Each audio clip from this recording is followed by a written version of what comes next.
All right, what is up, everybody? This is Alex once again with another episode of the EOT Newsflash. This is episode 101. We are past the mile marker, and I'm joined by a very special guest tonight, a man who can only be described as jaded, cynical, and forever a burn player. My good friend Drew of the Texas Magic Squad is here for tonight's episode. He asked to come on again, and I couldn't tell him no. Just look at that face. I thought you were kidding about the cynical and jaded. I don't know that I'm jaded, but cynical is definitely the truth. That's I mean, when you and Sean get in a room, the conversation is just how bad things just perpetually are with Magic. That's not true. Most of the time. I mean, some of it. Listen, all couples have their communication struggles, and Sean and I have that one. So it is what it is. Yeah, I was really shocked. I couldn't believe that we were on episode like 32 and 33. Yeah, because you guys been on twice. Yeah, 32 and 33, and then we're like 70 something episodes deep. Yeah, that's pretty impressive. That's really great. So this is like All-Star Week is what we're turning this into. Oh, sweet. So yeah. I'm the opening act for All-Star Week. Yes, I don't know who we're gonna follow with. It might be a hard act to follow, but we're gonna try and follow somebody. Yeah, it might just be you again. Sean doesn't actually do anything ananymore, so you can probably look him up. Yeah. But yeah, I was going back through all of the videos, and we did it was mostly during Shadows of Innistrad that we were getting into. I remember we had the entire squad, and we spent an extended amount of time arguing about Tameo Field Researcher. Oh yeah, I can't remember who was right about that one, and then who the other people were that were wrong. I think Dustin was wrong because he was like, this is a slam dunk first pick, and you were completely against it. I was somewhere in the middle because I just love Planeswalkers. So you're right. That's how I remember it too.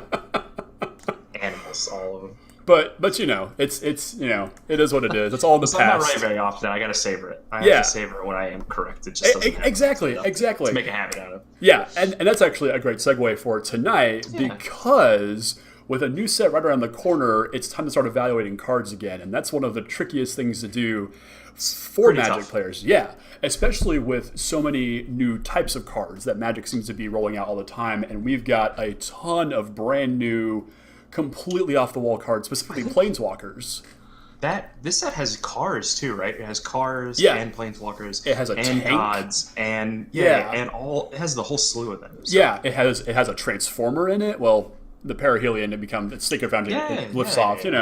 Like I keep going back to it. And I think like this is the Magic set to just like if you're gonna get into Magic, like this is the set because it's just so off the wall, and like this is what I think Magic distilled to its most purest form is just absolute insanity, no rules, everything goes. I don't know how this limited format's going to be. I think that's like one of my primary concerns. Oh, it's going to be a train wreck. Yeah. Dustin has a lot of concerns too, especially early. I think I normally go to a pre-release, but I think in this particular instance, I'm going to abstain because I think you're going to have like a lot of kids who show up to a pre-release and they just want to play like 8 or 9 Planeswalkers or whatever. They will. They have in their deck. And they will, but then there's no way to like finish a game because you can't have like 9 creatures and removal spells and like 9 Planeswalkers in a deck. We have too many cards. Exactly, yeah. So what's going to get cut? Like obviously the creatures because they're not as cool, and then nobody finishes the game, and like it just seems bad. Yeah. Well, I mean, taking that information, we can walk in and know how to beat all these little kids, and then we're just monsters. Yeah, I mean that. Listen. I've said it before. I'll say it again. Somebody's got to be the bad guy. Exactly. It's me. But somebody has to be the bad guy. Yeah. So, whatever. Yeah. I mean, you got to be Nicol Bolas every once in a while, and it's just the way it is. It's just the way it is. I mean, somebody you need a bad guy for it to have heroes. I'm happy to facilitate my part. Yeah. Not all heroes wear capes in this case. So which one of these are we doing first? Yeah. So let's do it right into it. We're going to be basically breaking down. We have 7 cards from the new set of varying power levels and varying levels of obvious power, and we're going to take a look at them from both a limited view and a constructed like standard view, and really kind of break them down and talk about what makes them playable. And obviously, we're trying to be a little bit objective here. So we'll see how that goes. And I want to start off with one of the new Planeswalkers. And I'm going to throw Ob-Nixilis the Hate-Twisted up here. 3 black, legendary Planeswalker Nixilis, 5 starting loyalty. Whenever an opponent draws a card, he deals the damage to that player, and his -2 ability is destroy target creature, and its controller draws 2 cards. So before we talk about Nixilis himself here, Drew, what do you think about having 36 Planeswalkers in a set, from varying from mythic to legendary to rare, all the way down to uncommon? What are your takes on this for starters?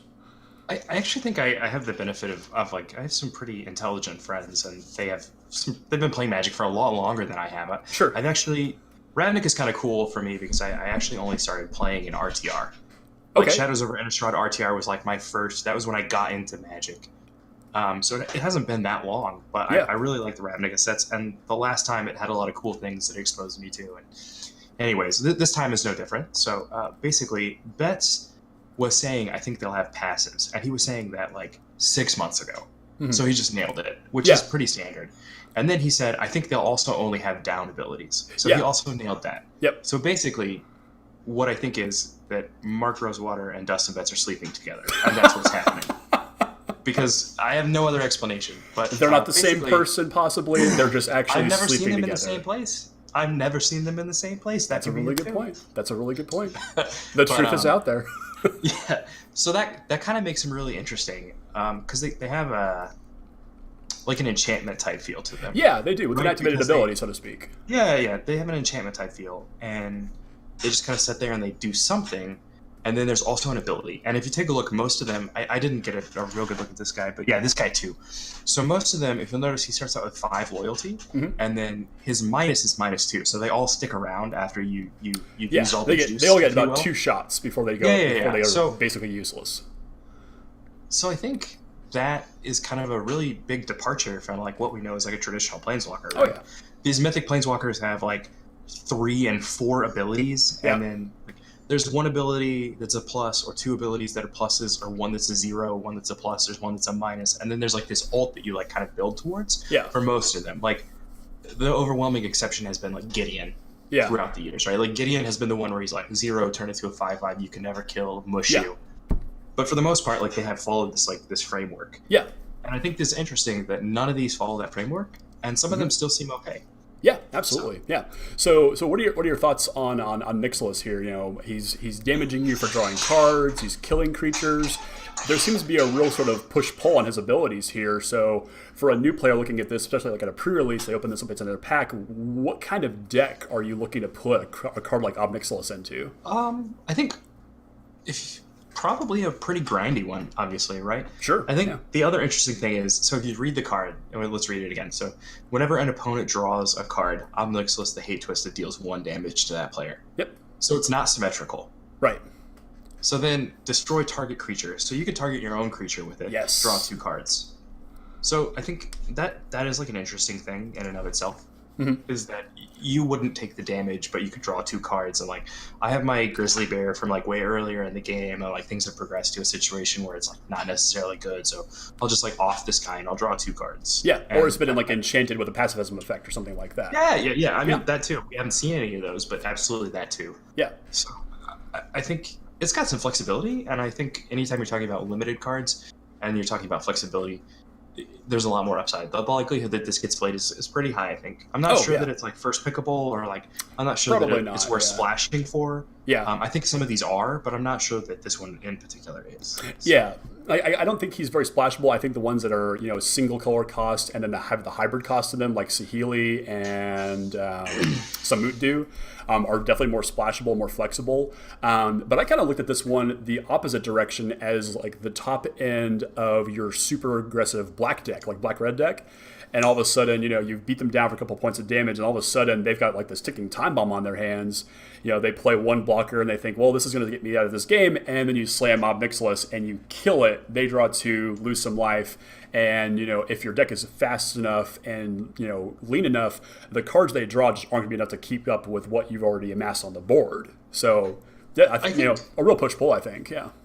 I think it's interesting. I don't know what this format will look like. I don't even know if there'll be any aggro decks, or just be that's the other half of it. A bunch of nonsense. I think the other thing is a lot of and this is kind of a side note, but a lot of the proliferate cards in this set are kind of cool because they go with this type of planeswalker. Yes. So there's several guys that when they die, they proliferate. So like, if I can kill my own guy, draw 2 cards, put a counter back on my Ob Nixilis, like because at -2, if you add 1 counter, you get to go again. Yeah. So like, it's got a really interesting twist to it, I guess. There's lots of things going on here, and I think that's always it's always a start to a good limited card, is like lots of layers to peel back. Yeah, absolutely, and being both, I mean, I think we can both be right here. Definitely a grindy card, definitely an aggressive card, depending on where you put it. Yeah, and it's super flexible. And I immediately dismissed this guy just because I thought, and then I looked at it again, and I started thinking about more of the layers here. And even at 5 mana, I think it's super powerful. I think. Yeah, I don't think. I don't think this guy's constructed playable. Oh, probably not. Yeah. There are a couple that I think might be close, but this guy doesn't. He's not one of the ones that feels constructed playable. That's like an uncommon or whatnot. Yeah. So I don't think he has like a lot of constructed applications, like regardless of like how like flexible he is or whatnot. But some of these have some interesting stuff going on. So. Yeah, absolutely, yeah. And before we move on to our next card here, looking at these uncommon planeswalkers and the rare planeswalkers that only have 2 abilities and a static, would you like to see this kind of framework going forward, or do you want to see a return to form where we see 3 abilities, mythic rare only, and hopefully they diverge away from like the +1 card advantage, -X, destroy something, -8, ultimate win the game? I've had a lot of people ask, and to be honest with you, I don't know. Sure. I think a lot of this will like depend on like how this format shakes out and like what limited looks like, what it does to constructed. Like a lot of the cards in this set, and I think these planeswalkers also included, are kind of like screaming for a rotation. Yeah. I don't know if you know, like the cards in both like Ixalan and Dominaria are very, very powerful. Yes. And so like I think a lot of this stuff might be borderline in a slower, different type of standard format, whereas like a lot of the cards when Kaladesh was legal, like just weren't playable. You just can't play these cards. Yeah, nothing in Ixalan mattered. Yeah. Right. And now it's funny because the Ixalan cards are like really all that matter for the most part, and then and the Dominaria cards, and then it's like we've kind of been on this because we got way up here for Amonkhet and then and for Kaladesh, and we've been on this like kind of like slow like power down so they can do it again and spike it back up. But I think it'll be super interesting to see like these cards after the rotation. But for right now, it's kind of hard to say. I think I'm all for like new things in Magic. I was really excited for vehicles the first time. Yeah. Because it was something that was new, and I've never played Magic without Planeswalkers. They've always been in Magic for me, but there were a lot of people who said they were really excited about Planeswalkers when they first started, so I could see that. I think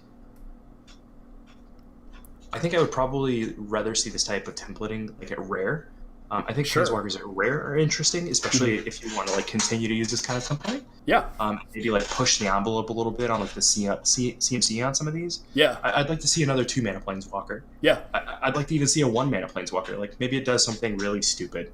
Like it's a 1-mana guy that makes like -1 make a 1/1 or -2 make a 2/2. Yeah. And it only has 2 loyalty. Right. So you only get like what I mean, like something really cool. Like that. But I don't know. It's hard to say something like that without. Let me shuffle up some cards first, and then I can probably no crystal balls here, but I definitely agree. I think we are on that downward sort of part of the slope to get out of this superpowered Magic format that we were in for a long time, and then obviously we're going to be slowly on the roller coaster right back up. This time next year, it's just going to be a completely different argument. Yeah, people love it. People complain about like different spots on the roller coaster, or whatever, but people love it. Yeah, I love it, so it's whatever. Yeah, I mean, I can remember my time playing Standard and just hating at least one thing every year, whether it was Thragtusk or Cavern of Souls or Primeval Titan or any other green cards. Sir, all the things that you named were horrible. So, well, yes. I can understand what you're saying. Yeah, all those cards are hideous, so you're right. I probably would have hated them too. Yeah, but at the same time, I'm loving Sphinx's Revelation because that's just the kind of masochist that I am, so I'm no better than anybody else. No, you and David Ball, man. Yeah, well, birds of a feather, man. Birds of a feather. So let's jump on to our next card here. What have I got queued up for us? Here we go. We've got Ingress Rampage, a red and a black. This is one of mine. Yeah. What we did here tonight, for people who are kind of curious, we each picked 3 or 4 cards we wanted to talk about of varying power levels and give our takes on them. So Ingress Range is a red and a black sorcery uncommon that lets you choose one. Target player sacrifices an artifact or a creature or a planeswalker. All you do. I mean, you kind of did the perfect intro because you read off all the things it does, which is literally everything. Yeah. So, this card's crazy good. Yeah, I absolutely. think especially so in limited, it's a removal spell. I think in limited it'll be slightly less good because like edict effects tend to be worse in limited because the creature quality varies so highly. Like you just have some dumb dorks that are just lying around in limited, and they, I can't attack with this grizzly bear anymore. Like, but it's still on my side of the board because I want to trade it off, and my opponent doesn't want to trade for my grizzly bear. But so it's just less good. I think this card is great in that situation also because I'm not sure how many planeswalkers will be in play at one time in limited, so it has some application there, and then random artifacts that cause problems this thing also gets rid of, and it's only 2 mana. So it has 3 modes, again, flexibility, right, and 3 modes, and then we get to pick what we want to have happen for the most part. It's like a baby creature command. We'll go with that. But the sweet thing about this is, like you mentioned, constructed applications for this card are great. I think there are tons of cards that are going to be super interested in this type of effect. Artifacts don't tend to set and play in mass in constructed formats. So, I mean, barring Affinity or what have you. Yeah. But, so if there's an artifact in play, odds are, it's probably one of the only ones. You want to be able to get rid of it.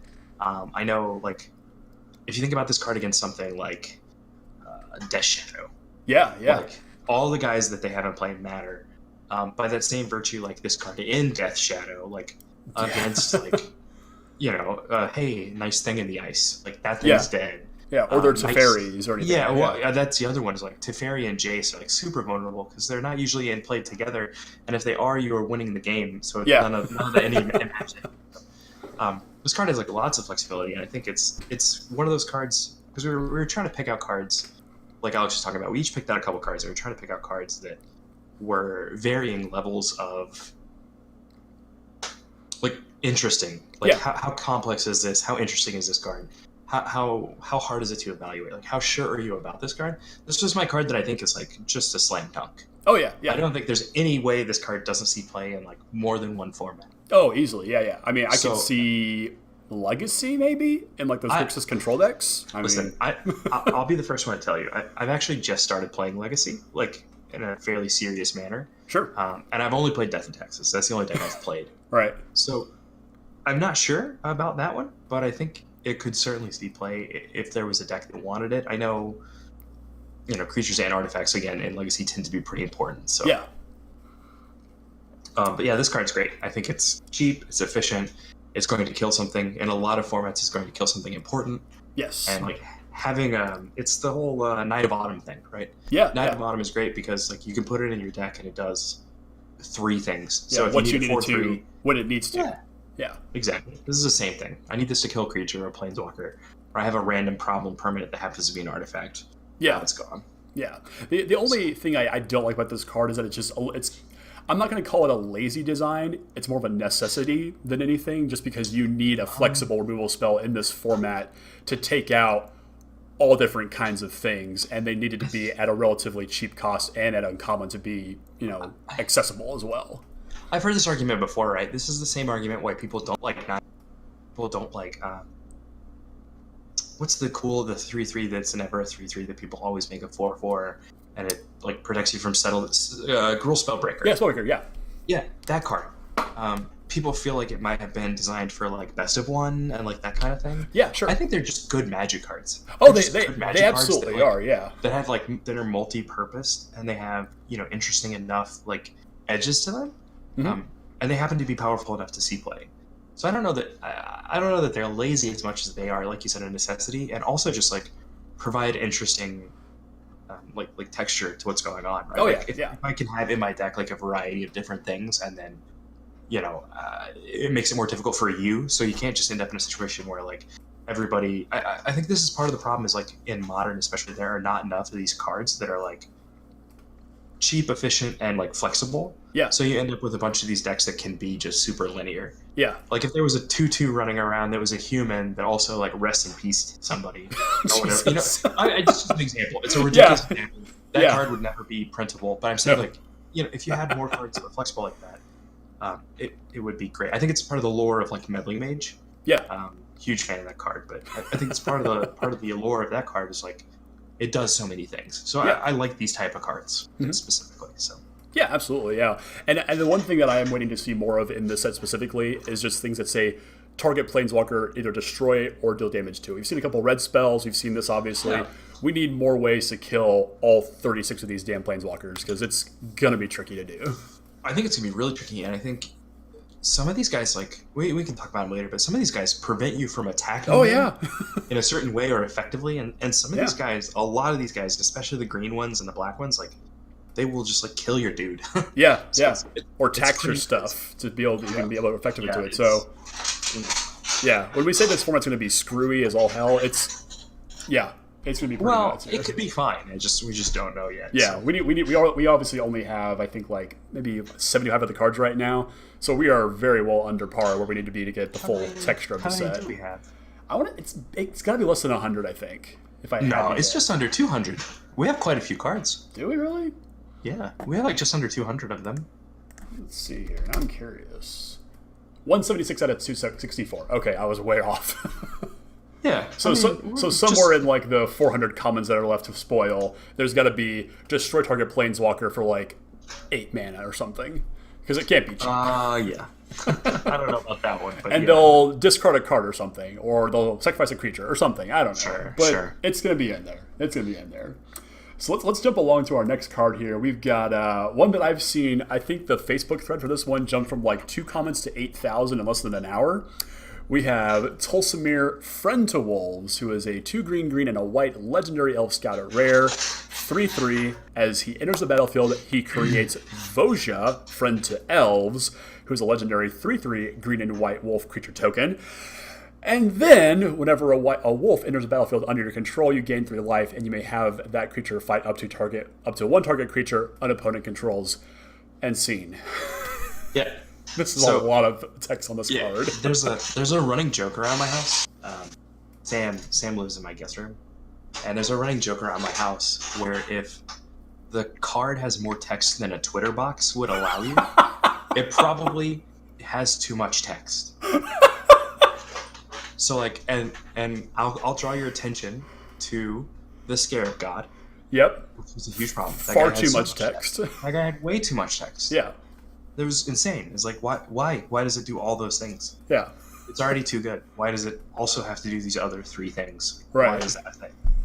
So anyways, Tolsimir is one of my picks also. And I think the major issue with this card is I just didn't read it very well the first time I read it, and then I did a classic thing that you have to like be aware of.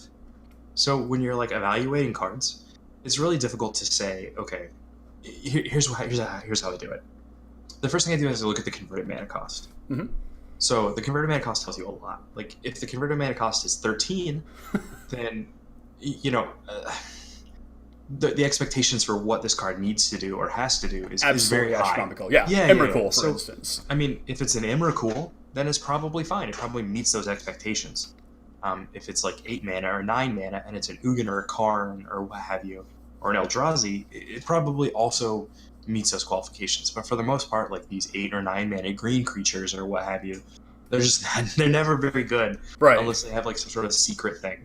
Yeah. So like 6 mana is like, I mean, there are other cards that people have played, but like 6 mana is really like for most normal standard formats even. Yeah. It's like the very top end of like what you really want to be doing. Like look at Gear Hulk and like Primeval Titan, stuff like that.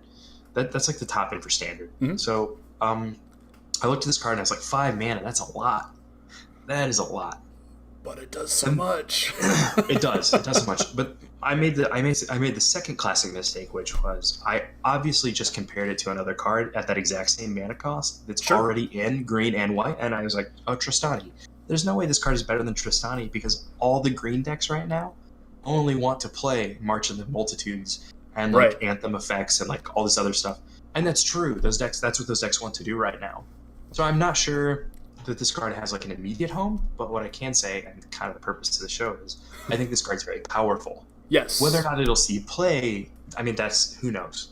But it's certainly very powerful. And at some point, I expect it to see play at some point, but right now, who knows? But I don't think it's better than Tristani currently in the way that I've seen the green and white decks be played.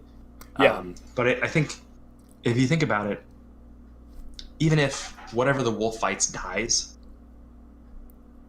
you're still like gonna have a really hard time racing this card. Yeah, absolutely. So if you live to 5 and you make it to 5, or like even if you cast this thing on 4 or something, now you have 2 3/3s. You killed a guy, and you still have 2 3/3s. Exactly, yeah. And if you happen to accelerate this thing out on 4 off of an elf or something, then it's just... I think that's part of it. Like, and I had a conversation with someone who's newer to Magic, and he was like, "Well, what if they lightning strike the wolf in response to the fight?" And I was like, "That's great, because the creature that's left over that you didn't get to fight is smaller than the 3/3. Yeah, and it still can't attack into the other 3/3. Yeah. So if they use a second removal spell on the other 3/3, that's a 2-for-1. Plus you gain 3 life. Yeah, and then probably made the mistake of not killing Tulsamir to begin with. Right, and so then that like it all. I talked myself back into it. Yeah. So it's like just this giant situation where I talked myself back into whatever was happening. So yeah. Like this card just like snowballs out of control. I don't know how many standard playable wolves there are out there. I'm sure somebody has ignore that part. You just gain 3 life for the first wolf. Yeah. Ignore the whole situation with the other one. I think it's somebody brought up the fact though. It's super interesting if you have one in play, and you play a second one. Ooh. So you just cast the first one. Interesting. And then you just cast the second one. That's a lot. Yeah. So, anyways, the card has a lot of interesting stuff, and it was kind of hard to evaluate because I made some classic mistakes along the way. As a side note, I did the same mistake with Tithe Taker. Sure. And, Adonto Vanguard last season, like last set, where I was like, wow, Tithe Taker seems really good, but this isn't nearly as good as like Indestructible. Right. And then it turns out that like Tithe Taker is just insane against mono blue. Yeah. So you just can't even play the game anymore. So I think that is something that I just like had kind of lost track of. So yeah, absolutely. And you bring up a really interesting point too. You know, comparing cards to older cards that are like that, and that's currently playable cards at that slot. Yeah, and that's what like so many people do. And it's not a terrible exercise either. But at the same time, you have to look at it and say, this is like this, but it is not like this card. Yeah, and figure out same but different. Figure out where the gaps are and identify if those gaps are make it better or worse. So, yeah, definitely a really cool exercise. Yeah, I've never seen 2 exact Magic cards in the same set, other than like the dinosaur, whatever the joke with the dinosaur, the 6/6. Dreadmawk, also Dreadmawk. Yeah. So unless it's the exact same card, I've seen similar Magic cards before, but yeah, this certainly feels like a very cool card, a very interesting card. It does very powerful things. It might not have a home. That happens a lot.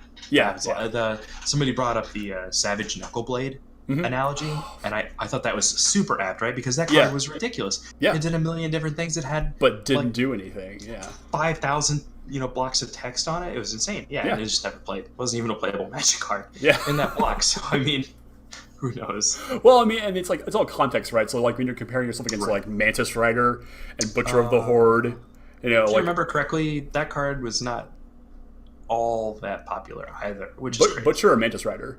Butcher at all, and then Mantis Rider also like saw a fair amount of play, but it was like not the best. Oh, it certainly wasn't. Once people figured out how to beat that deck, obviously it wasn't. Yeah. But I love me some Mantis Rider personally. I mean, it's in my modern deck, so I guess it's a human for some reason. Yes, absolutely. They're talking about the Rider, not the Mantis. Not the Mantis. The Mantis is actually a vehicle coming in the Return to Tarkir set next year. Spoilers. Sweet. I mean, let's do it. All right. So yeah, Tulsamir, awesome, interesting, and a good example of an exercise to look at where it's like a card but not like a card. Yeah. Yeah. So let's move on to a card that I know Sean is like over the moon on this one. This is Thibblethip. I dropped my phone there. Oh. Thibblethip the Lost.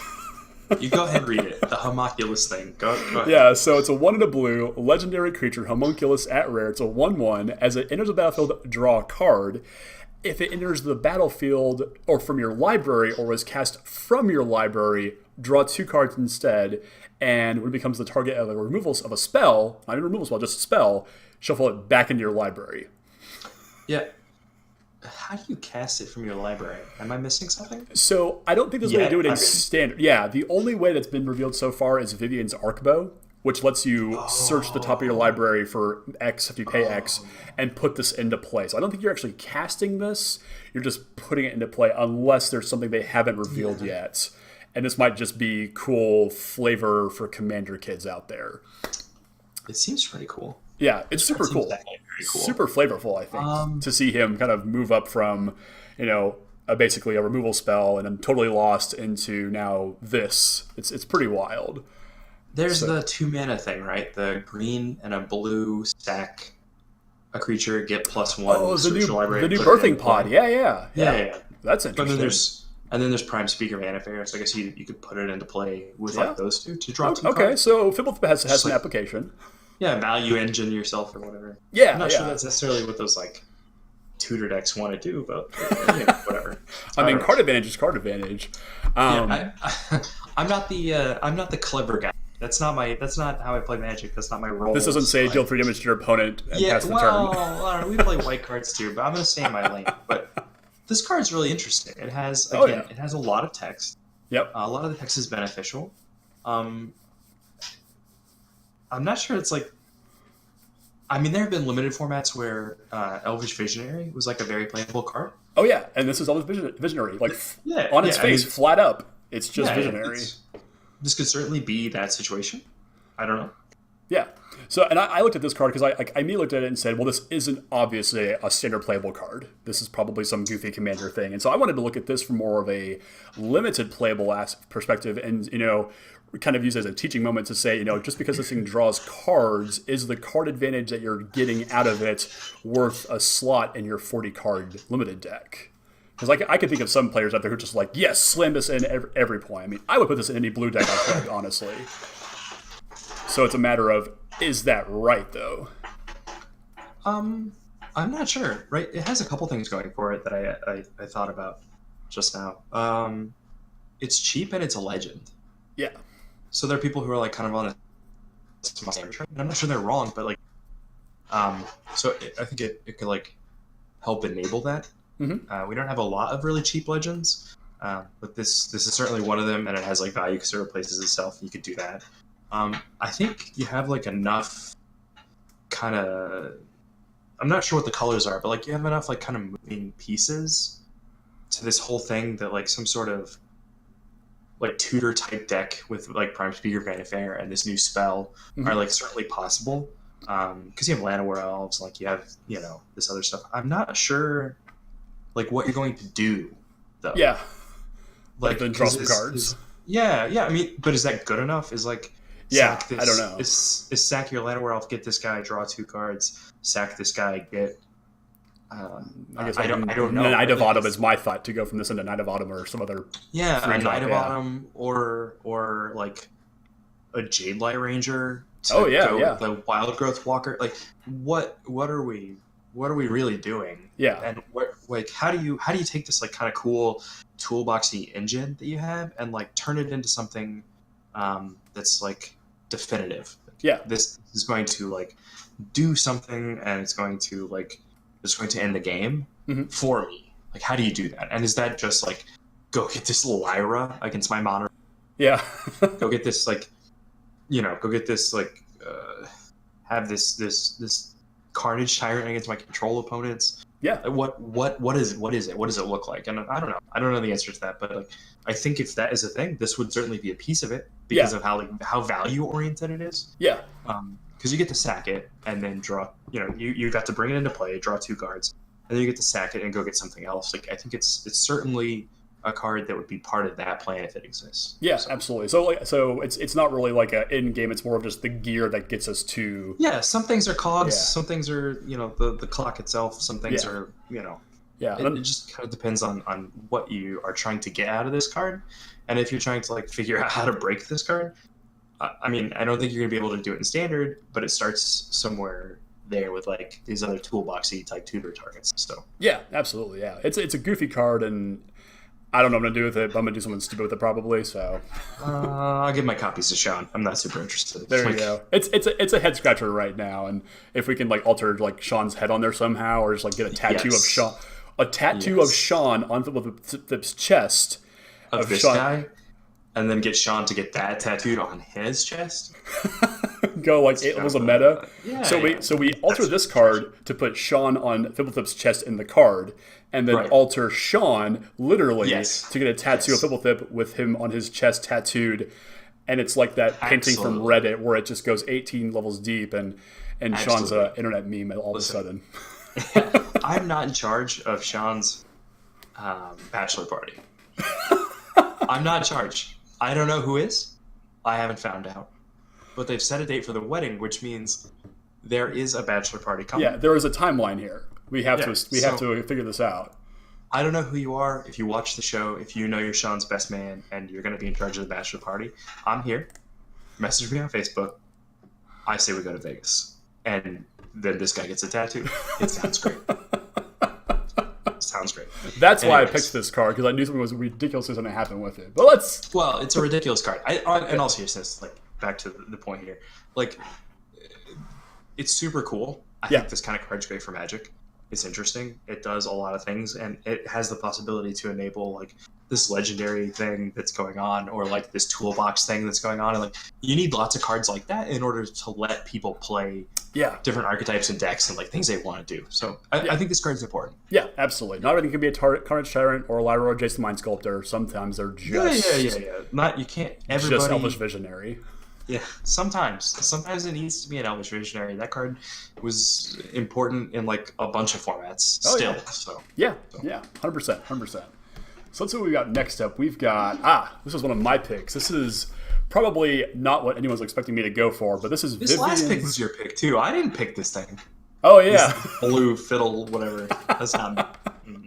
So this is Vivian's Grizzly, and this is a common. It's not flashy, it's not mythic rare, it's just a I don't common. even know what it does. So it's a 2 and a green Bear Spirit, 2/3, that you can pay 3 and a green to look at the top card of your library.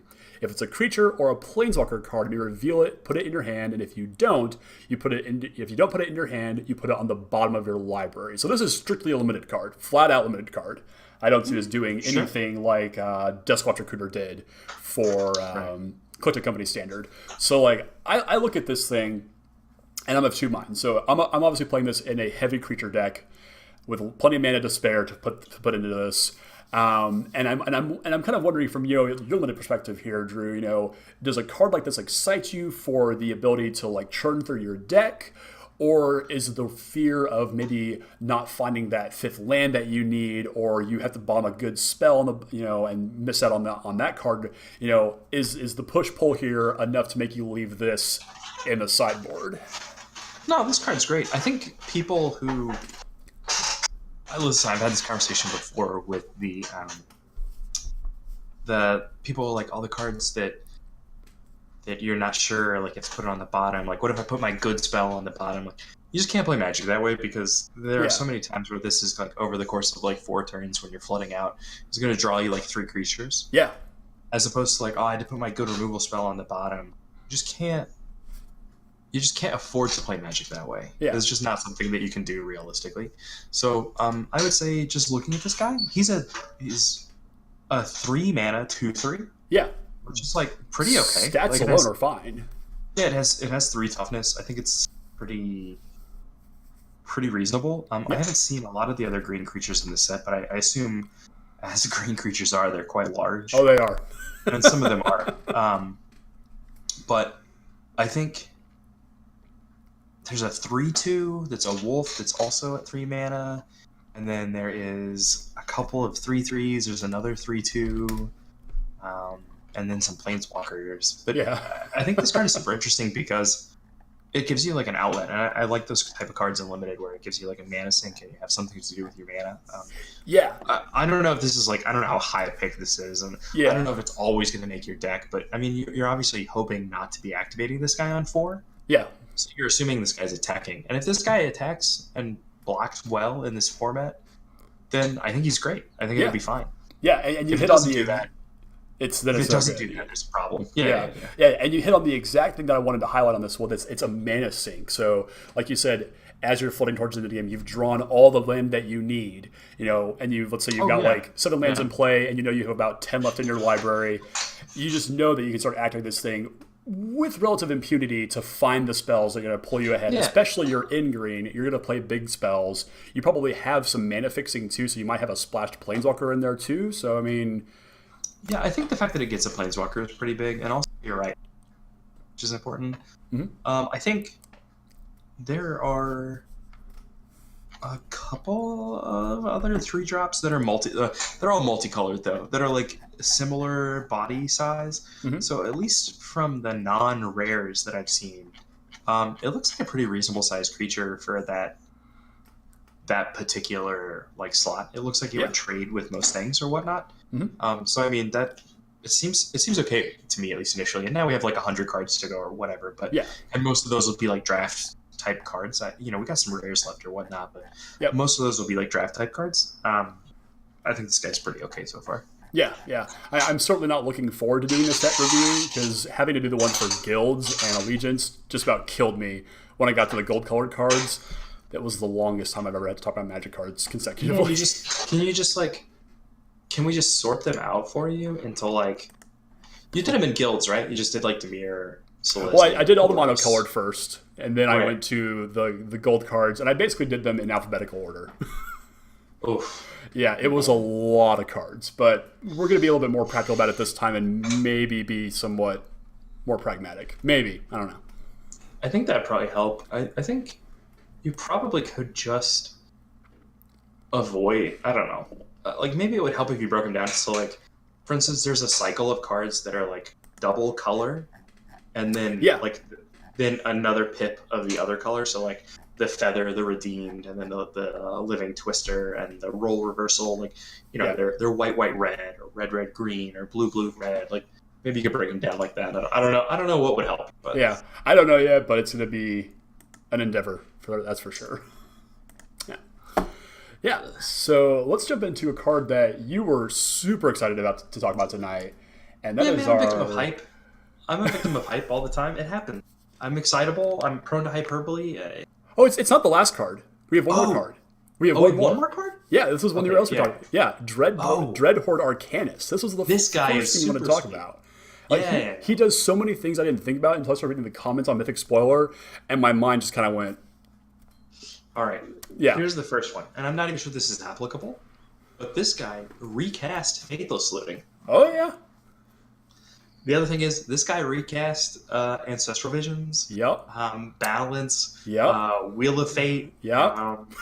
He recast. So let's read the guy all these first. ridiculous spells. Yeah. People are like, well, what does this card even do? So it's a 1 in a red zombie wizard at rare 1/3 with trample. Wizard.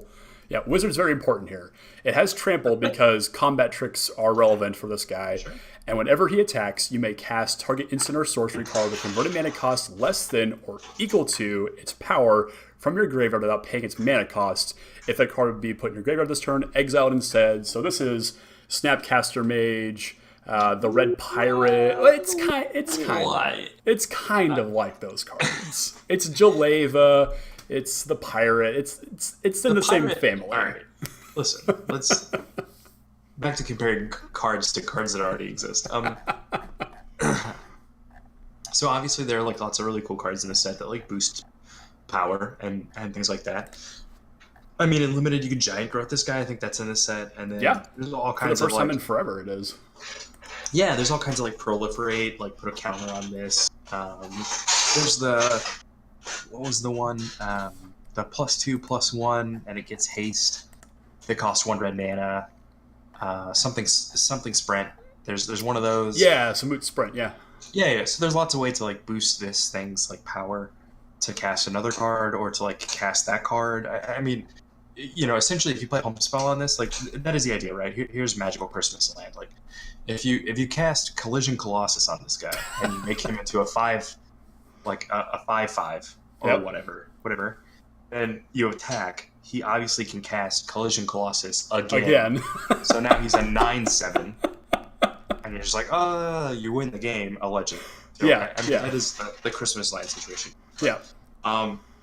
I think it's pretty cool. I'm not sure like how constructed applicable it is in like standard, because he is a 1/3, and all the burn spells, while they only cost you 1 mana, have this like fake converted mana cost thing going on, where they're like, oh, it's actually a 3-drop. It's like, well, I'm never paying 3 mana for it ever. So exactly, you tell me. So I mean, and I think again, a lot of cards in this set are like begging for a rotation. Yeah.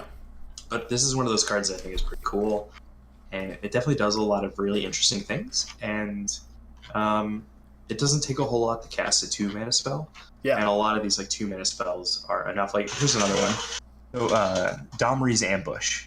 Yes. So put a +1/+1 counter on target creature you control. That creature deals damage equal to its power to target creature or planeswalker you don't control. So like, that is a 2-mana sorcery. Yep. Now I attack with my 2/4. And I play this again. Yeah. Now I have a 3/5, and I kill your other guy. So like, it's a pretty interesting card, I think, just in general. And then I certainly think it's an interesting card in standard as like other applications. I'm not sure that it's good, but like some small child somewhere will certainly kill me when it matters most with this card. Oh, it. There's a couple of cards in this set. The Awakening of the Vitu-Ghazi, the 3 green, make a 9/9 land. Will die to that. Yeah, I'll die to that. That's fine. I've accepted my fate. Someone will like make this guy gigantic, and I'll just die to it. But in Modern, first of all, let's back up. This thing also has 3 toughness. So in standard, it dodges like a lot of the popular like Fiery Cannonade, and like the really really big one right now is Cry of the Carnarium. Mm-hmm. This card totally dodges those spells. Moment of Craving. Like lots of these other things. This card just has having 3 toughness on your 2-drop is like deceptively big. I know last season I played this Boros deck with like main deck Boros Challenger in it because it didn't die to those things, and that was huge. Yeah. So I think that is something to like look at, something to be aware of. But I think the other cool part is that, like I said, Modern, this card has 3 toughness, so it's kind of reasonable. It still dies to bowl. I mean, but you're gonna which is on the downtick as it is, Yeah. You can have like mutagenic growth in your deck with this or something, I'm sure. But it does do a lot of nutty stuff, and I think that's something that people are like super excited about. And I can't blame them. It's super cool. It's nice to think about, like, just exploding onto somebody's like battlefield here and just getting them. Yeah. That's like the one thing. Like I always do this thing in my head where I look at a card and think, yeah, what if it had this ability instead? And the keyword that popped up in my head that just scared the crap out of me if it had it would be prowess. It kind of. I mean, obviously, if it had prowess, it'd be a problem. Oh, then it's disgusting. But I think it still kind of like has its own built-in thing. Oh, it absolutely does. Yeah, it's like if you're gonna halfway prowess, you're gonna cast spells that like are low in converting mana cost to go along with this, and decks that want to play this card are going to be casting cards that have like low converted mana cost, and I think that's like super cool. I think somebody said something and they were like, this card literally casts every card in the Phoenix deck already. Yeah. I don't know if it's good in the Phoenix deck. I'm not making that determination. Don't quote me on that case. Yeah. For everybody at home, that's the deck's already good enough. Yeah. But it literally casts, so like that's the thing to think about, is it literally casts every. Yeah. So, like, are there standard applications for something where you just, like, cast all these cards? Like, it's super interesting. It's very interesting. Yeah. Lots of potential there. But we're going to go to the complete opposite end of the spectrum, to a card that just literally, it is good. There is zero conversation. Well, Sean's written a book, apparently. It's large text. Yeah. More than a tweet is what I'm assuming. Yeah. Yes. More than 120 characters. Several people, so that I know, have been like big fans of this card. But go ahead. Let's wrap things up in big, grandiose fashion. We have Ilharg the Razeboar, 3 red, legendary creature, Boar God, mythic rare. It's a god. Boar God. Oh yeah, 6/6 trample, and here's the wall of text on this thing again. More than a tweet. Whenever it attacks, you may put a creature card from your hand on the battlefield, tapped and attacking, so it does not trigger attack triggers like Annihilator. So don't get that confused. Return that creature to your hand at the beginning of the next end step. That card is fine, but then it goes on to do more. Whenever that card's fine. Is that card fine? I think it's fine. Yeah. Whenever it dies, however, or is put into exile from the battlefield, you may put it in its owner's library, third from the top. Yeah, you can't kill this thing. If this thing makes it into play, you can't kill it. You got to counter this bad boy. Like, I mean, if you can. If you can. I spend my 4 turn playing a blue guy, and then you go, okay, cool, 5 this. And I'm like, well, there goes my cancel. Yeah, basically, somebody was saying, that was the first comment somebody made to me. That person, nameless, but like, what if they counter it? And I was like, the whole mechanic, like, and a bunch of cards from this previous set and in this new set that are red and green, which is the color combo that probably wants to play this thing. Oh god! River of the Wild. Prevent people, and the new Domri prevent people from countering it. So I gotta go. Good luck countering it. This is retarded. Good luck. The other thing is, I got pretty excited about it. I get hyped. I'm a victim of it. It's fine. This thing is gigantic. It's a 5-mana 6/6. Yeah. And I get to like dash something else in. Yeah. It's just like, oh, here's my Phoenix, or my dragon, whatever it is. I mean, it's crazy. It's a lot of and people are like, oh, we'll go over the top, put a Galta into play, and I was like, that's cool. I mean, that's fine. I don't know that that's where I want to be. Cast the Galta after it's all said and done. Yeah. I mean, you certainly like have that ability to do that. Yeah. But I don't know. Percy, what are you doing, man? Just lay down. Sorry, dog. Percy's a dog. Giant lovable Labrador. You can't be mad at him. But basically, I'm not sure that I want to be like in Magical Christmas Land with this card. No. I think honestly, what I would be fine is like running it as like a 2-of or something, and just like having a really super hard to kill threat that I also get to just randomly put another creature into play with. Yeah. I think I don't. It might be too cute. It might just be like this distractive wall of text hiding this like 5-mana 6/6 with trample that isn't super. It's funny to think about that not being playable, but like honestly, if they just like kill it and then they put it on top, and like if you were behind or like even, I mean you're gonna get this thing back in 3 turns. Yeah. So it's like in 3 turns, is that going to be a situation? Yeah. You know? So, like, I don't know. There's a lot of things going on here that it just might not be good enough. Like, you might just get, out-tempoed by a bunch of people or whatnot, but it's certainly a very cool card.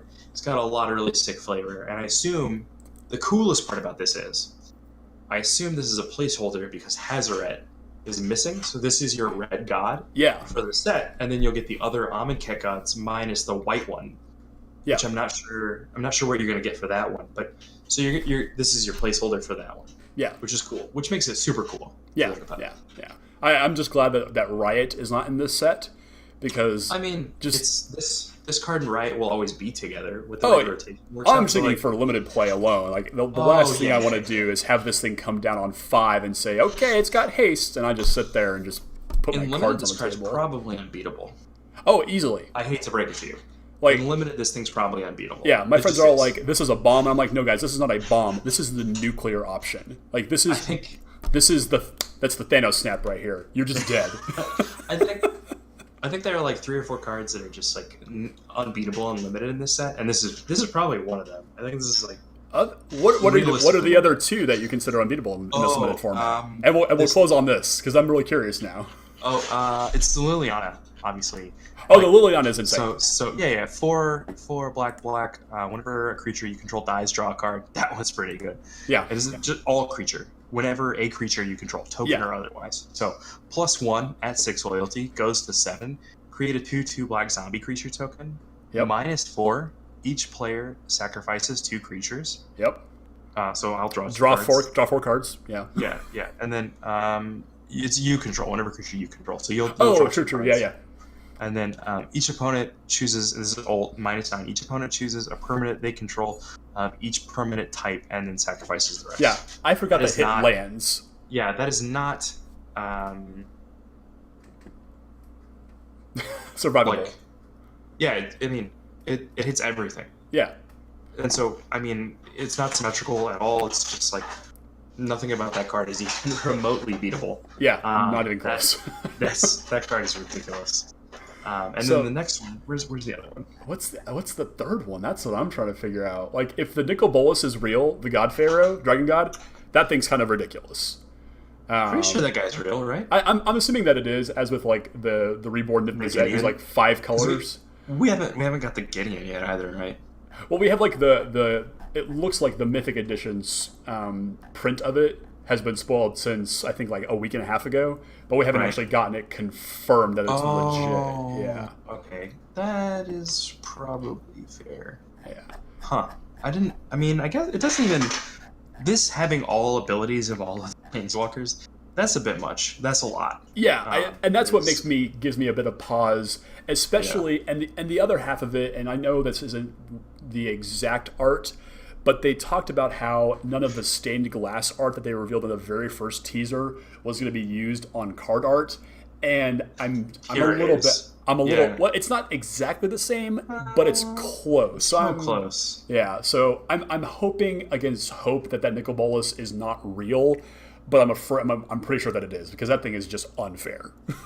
That's fair. Like, no amount of mana cost can make that be reasonable. Maybe if it was situation. Yeah, maybe if it was 10 mana, but whatever. But yeah, so what's our other card that is? So the third card is well, I don't remember what the name of it is. Give me 1 second. I'll scroll all the way down here. I'm trying to, like, because nothing's really jumped out to me as just the truth here. It's got to be a gold card, I imagine. Yeah. Where did it go? Oh, here it is. Solar Blaze. Oh, that thing, yeah. Each creature deals damage to itself equal to its power. Like, okay, all right, well. Yeah, and I'm with you there, and I'm already looking at this. Yeah. I'm looking at this. Yeah, because I'm looking at this as applications like in like Modern for Jeskai Control as like a third Wrath to supplement Verdict, Wrath, and then this. If I like Meddling Mage 1, like, well, I can still get them. But I look at something like Justice Strike from Guilds, which was a fine removal spell, but saw no play outside of Limited, just because there were enough non-symmetrical power toughness ratios in the format. But maybe this is different. I don't know. I mean, I don't know. It's never going to kill everything, but like the majority of the time, kill. Yeah, the majority of the time, your cards in Limited, they're going to have equal power or toughness. Yeah, there are certainly cards, but the benefit is, right, you have this card, so you literally have the ability to like build your deck in a certain way. Yeah, you sculpt the game around it. Of it. But like, it's a 4-mana Wrath. It's super likely to just not be beatable at all. Oh yeah. So that's one of them. And then I honestly think there are a couple of cards in this set that are like uncommon and things like that I think are going to be just super annoying to try and deal with. But those are the 3 cards so far. I also think that depending on how slow the format is, this card we talked about, this the Parhelion 2. Oh yeah, the battle cruiser. I mean, yeah, this thing deals 13 damage. And after the first time, it crews itself forever. Yeah. Right. And then it just deals more damage. Well, yeah, it also blocks too because they have vigilance. Yeah. Oh Jesus, they have vigilance. The tokens. God. So then, this card's not remotely beatable ever. No. So then you do that, and then I think that's. Yeah, I think it's the primary reason why they printed the card top of the statue, simply to destroy artifacts. And I think that cards like that's the one thing I've really enjoyed about Limited recently, is that all of the cards that are like situationally removal, like for artifacts or removal or enchantments I should say, are actually main deckable, because they keep printing these absurd cards that cannot be beat otherwise. So it's interesting things to think about. I know, it's like Angrass Rampage. Sacrifice on artifacts. There you go. Okay. It comes full circle. We won the game. So we did. I think that one's probably depending on how slow the format. Yeah. It's never going to happen. Yeah. But yeah, we'll be talking about all of the cards in the coming weeks. I would imagine that the full spoiler drops. Let's see, the pre-release is in 2 weeks, so we should get the full. Is it the 25th? It's the weekend of the 26th. Yeah. So okay, so it's the same weekend as the Pro Tour, right? Because that's the release. The Pro Tour, the pre-release, and in-game comes out all in the same weekend. I'm gonna be busy that weekend. Oh man, really? And very, very tired. Yeah. I might skip the Friday. This weekend, to be fair, this is a really good month for movies because I just saw Shazam. Shazam was amazing. Shazam was great. I'm a Billy Batson fan, WJB, from like way back in the day. Yeah. And all right, listen. If you have not seen the movie, turn it off right now.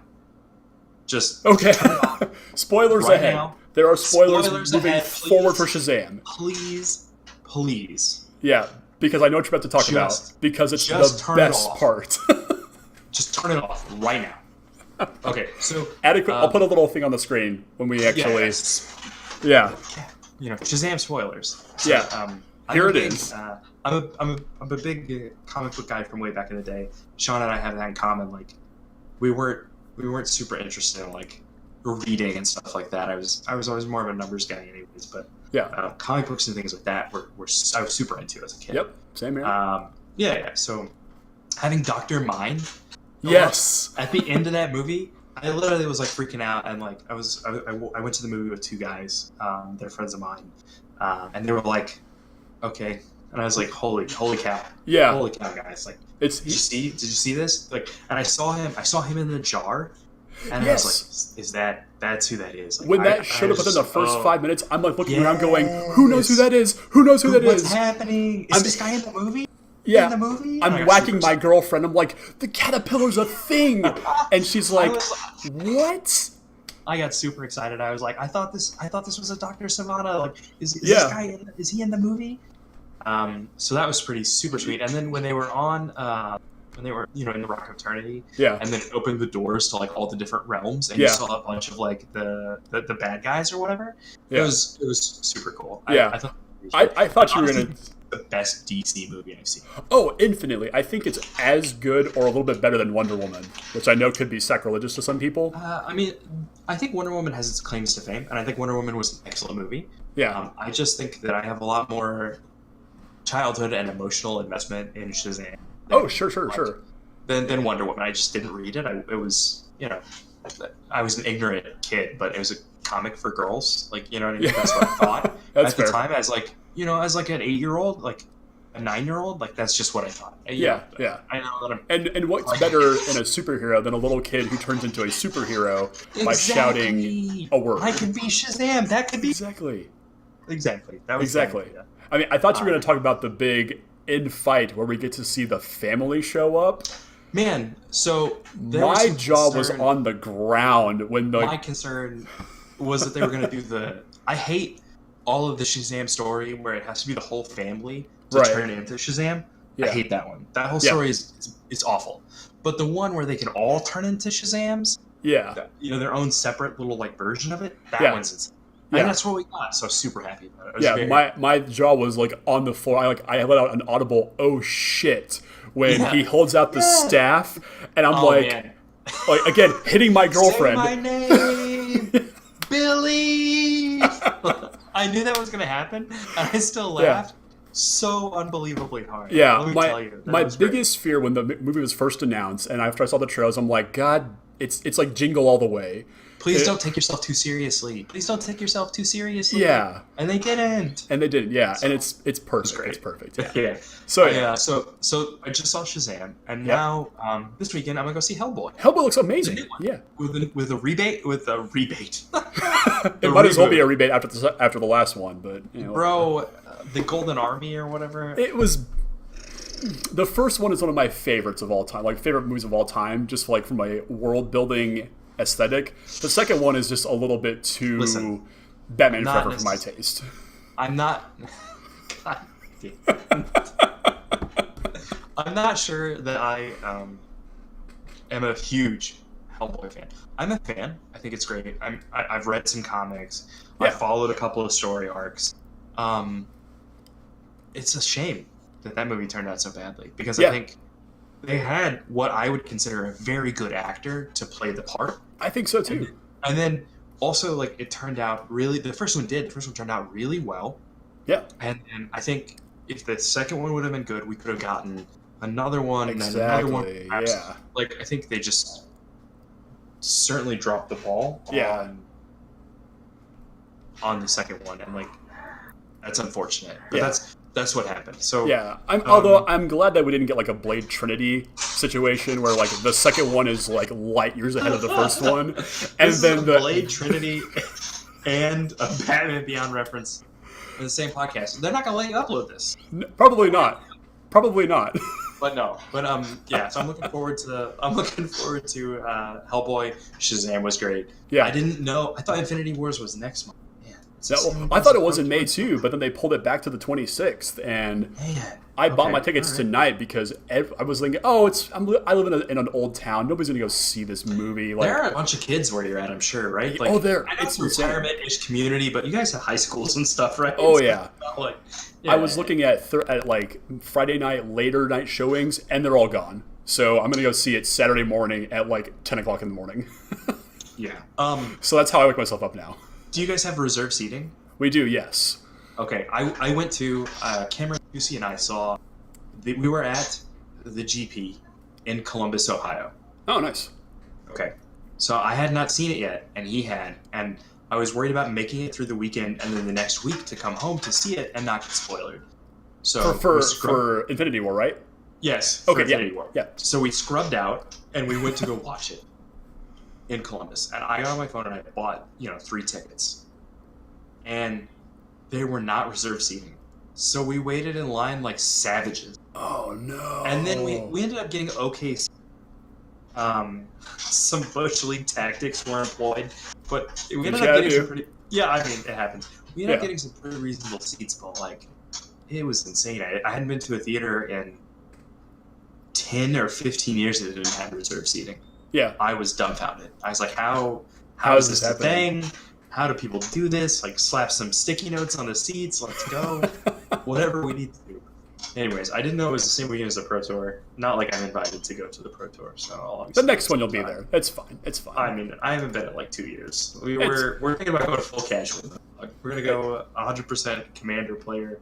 I'm gonna hang out and do drafts with you, I think. Don't do what I've done. I've completely, aside from the Friday night drafts that I do, which is about the all competitive Magic I play right now, I've gone 100% Commander. I mean, really? It doesn't feel bad. Like, I still have my modern decks, like Jeskai Control's literally right here. I'm ready to throw down right now. But I'm gonna break out my Chromium, the mutable EDH deck at a moment's notice, and relive my Esper Dragon Control days of Standard from like 4 years ago. And it's gonna be amazing. No, I could never. Here's the other thing. I know I'm pretty safe from like that kind of tactic because I could just never. I need to like. It needs to like matter. I want to get better at the game. It needs to actually matter in order for that to happen. It's just, anyways. Yeah. Yeah, I did a whole episode on Commander 2 weeks ago. So did you? Yeah, episode 99 is. I watched episode 96. Yeah, so 99 is the Commander episode. All Commander. Okay. Yeah. I watched there was one with like you and Sean and Steven, and you guys were talking about something, and I watched because like Sean said, a conversation about something we also talked about. I don't know, it was like 95 or 96, but I watched one where you guys were all on it. That was the last one I watched. So yeah, gotta catch up. Just skip it. Just skip 99 if you don't want to listen to me talk about Commander. No, I don't want to do Commander. That's absolutely not gonna happen. But thanks for having me on. Yeah, I really absolutely. It. Yeah. I know it's late where you're at. I'm here in Central, so I'm still only like 8:45 or whatever. Oh, it's all good. I've got at least another hour and a half before I go to bed. So. Oh, same. I don't go to bed till like nearly midnight. But yeah, I didn't want to take up too much of your time. I know you got to upload this on YouTube, or where do you plug yourself? Do your thing. So up on YouTube, I don't really do the audio anymore because the site for it got hacked, I think, and lost everything. MTG Cast got hit super hard with some kind of massive security breach or something like that. But oh wow, yeah. Okay. So YouTube, look for the EOT News Flash. You can find all the previous episodes, and of course on Facebook, look for the EOT News Flash. If you want to be on the show, just ask. Oh, that turns out I was going to say, if you really want to be on a show, you just ask the host, and he'll let you on. Yeah, it works for everybody. Yeah. Anybody and everybody can be on the show. Just ask out. Yeah, my standards are literally down here right now. Okay, that's right. But it's not untrue. He's not lying to you. Right. He'll literally let you on the show. If you can form a coherent thought about magic cards, or here's the litmus test. If you can make a coherent argument for Ilharg the Raise Boar, you can come on the show. That's our benchmark. Man. That's our benchmark now. You're looking for Brett Cash, and I can give you his Discord information right now. So you can just bring him on. Just get him in here right now, and he'll talk about all the crazy things he wants to do, including incredibly inefficient loops with this and like through. Awesome. 101 Raise Boar loops. Yep. Episode 102. I won't be back for that one. That's a goal for that's a new goal. Make an entire episode about one card. Yeah, I really just want. I don't know. I really just want a guest spot when you guys do the set review, and then Sean starts reviewing all the cards so that I can like rudely interrupt, tell him how he's wrong, even if I think he's right, and then I'm going to agree with Steven on everything that he says. I'll just do that back and forth and see how long it takes him to get upset. So. Okay, well, I'll put the bat signal out, and we'll coordinate for that one, because that sounds amazing. 4 talking heads, and 1 is the eternal voice of dissent. Yeah, I mean, I like some of the cards in the set. So I don't know. All the cards that Sean doesn't like, you like those instead. Right, exactly. Yeah. All right. So no, go ahead. I was going to say, if you've stuck it out this long, you're a true champ. Thank you. Oh, yeah. Past the Shazam spoilers and all that. You can honestly leave, because, I mean, like, after the warning, there's not a lot of, like, constructive conversation going on. It's all valid. It's all very worthwhile content, I think. Yeah, I appreciate you having me. It was really more of, like a sarcastic jab at you than it was anything else, but... Yeah. I mean, I appreciate you having me on. Yeah, I hope that I took it seriously. Content is something that you can use and it's entertaining for your purposes. Yes. I think all my opinions, most part, my own are like kind of cultivated and borrowed from friends, and I'm sure Alex kind of has the same thing going on. So, like, if you disagree, yell at him or something. You know what I mean? So yeah. That's how we keep the machine oiled around here. People disagree with me all the time. You have to have some conversation, and jokes aside, like dissenting with Sean or whatever, but like we do not see eye to eye on a lot of things, whereas Betts and I kind of tend to see things slightly similar. So sometimes you need somebody who's not on the same page, like in order to kind of sharpen your ideas and like kind of hone them a little bit. Exactly. It always helps to have like opinions that are completely opposite. Mike is great for that when he shows up too. It's just complete opposite, especially for like political stuff and movies and basically all this other stuff is just like. Yeah, absolutely. Might help you get real sharp, real fast. Yeah, we can see one angle, but we need to see all the angles. Yes. All the visual picture.